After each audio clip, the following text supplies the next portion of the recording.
Saudi আরবের পাঠ্য বইগুলোতে বেশ খানিকটা পরিবর্তন আনা হচ্ছে, যার ধারা কয়েক বছর ধরেই অব্যাহত রয়েছে। পর্যবেক্ষণে দেখা যায়, গত কয়েক বছরে সৌদির পাঠ্য বইগুলোতে অধিক সহনশীলতা, সহাবস্থান এবং সমালোচনামূলক চিন্তাভাবনাকে বেশি গুরুত্ব দেওয়া হচ্ছে। অপরদিকে ইহুদিবাদের বিরুদ্ধে যেসব শিক্ষা ছিল সেগুলো ধীরে ধীরে মুছে ফেলা হচ্ছে।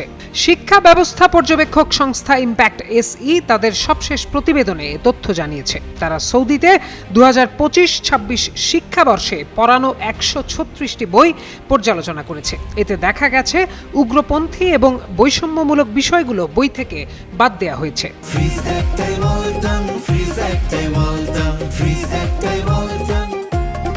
প্রতিবেদনে বলা হয়, সংলাপ এবং ভিন্ন ধর্ম ও সংস্কৃতির প্রতি সম্মান দেখানোর বিষয়টি শেখানো হচ্ছে এসব বইয়ে। এর মধ্যে ইসলাম শিক্ষা বইয়ে মহানবী হযরত মুহাম্মদ সাল্লাল্লাহু আলাইহি ওয়াসাল্লাম এবং ইহুদিদের মধ্যে শান্তিপূর্ণ সম্পর্কের কথা তুলে ধরা হয়েছে।